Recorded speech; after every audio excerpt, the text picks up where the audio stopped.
اعوذ باللہ من الشیطان الرجیم، بسم اللہ الرحمن الرحیم۔ تمام سننے اور دیکھنے والوں کو السلام علیکم۔ دوستو، آج میں آپ کے سامنے حاضر ہوا ہوں ایک نئے ویڈیو کے ساتھ۔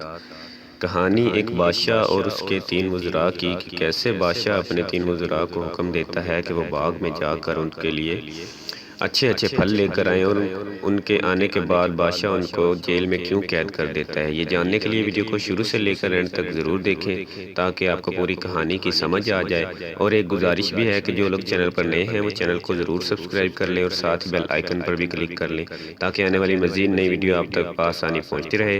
اگر میری ویڈیو اچھی لگے تو ویڈیو کو لائک کرنا نہ بھولیں اور ویڈیو کو زیادہ سے زیادہ شیئر کریں۔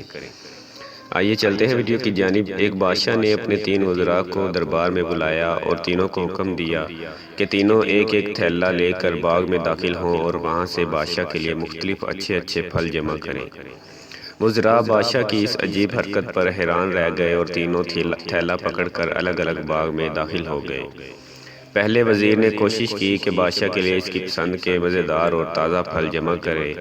دوسرے وزیر نے خیال کیا کہ بادشاہ ایک پھل کا خود تو جائزہ نہیں لے گا کہ کیسا ہے، اس لیے اس نے بغیر فرق دیکھے جلدی ہر قسم کے تازہ کچے اول گلے سڑے پھلوں سے تھیلا بھر لیا۔ تیسرے وزیر نے سوچا کہ بادشاہ کی توجہ صرف تھیلے کے بھرنے پر ہوگی، اس کے اندر کیا ہے بادشاہ نہیں دیکھے گا۔ یہی سوچ کر وزیر نے تھیلے میں گھاس پھوس اور پتے بھر لیے۔ دوسرے دن بادشاہ نے تینوں وزراء کو اپنے تھیلوں سمیت دربار میں حاضر ہونے کا حکم دیا۔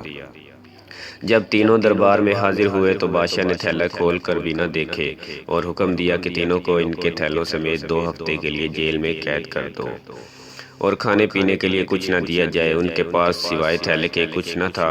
اب پہلا وزیر جس نے اچھے اور تازہ پھل چن کر جمع کیے تھے اس کا تو مزے سے گزر ہوا۔ دوسرا وزیر جس نے بغیر دیکھے تازہ اور خراب پھل جمع کیے تھے وہ ان پھلوں کو کھا کر بیمار ہو گیا۔ تیسرا وزیر جس نے تھیلے میں گھاس پھوس ہی جمع کیا تھا وہ کچھ ہی دن میں بھوک سے مر گیا۔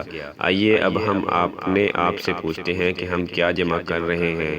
آپ اس وقت اس باغ میں ہیں جہاں سے آپ چاہیں تو نیک اعمال جمع کریں یا خراب، مگر یاد رہے جب بادشاہ حقیقی کا حکم صادر ہوگا تو آپ کو جیل یعنی قبر میں ڈال دیا جائے گا۔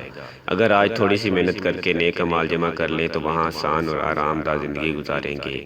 آخرت کی فکر کریں۔ دوستو، میری ویڈیو اچھی لگی ہو تو ویڈیو کو لائک کرنا نہ بھولیں اور کمنٹ کر کے ضرور بتائیں کہ آپ کو ویڈیو کیسی لگی ہے، اور ویڈیو کو زیادہ سے زیادہ شیئر کریں۔ اور ایک گزارش بھی میں نے کی تھی کہ جن لوگوں نے ابھی تک میرا چینل سبسکرائب نہیں کیا وہ میرے چینل کو ضرور سبسکرائب کر لیں۔ شکریہ۔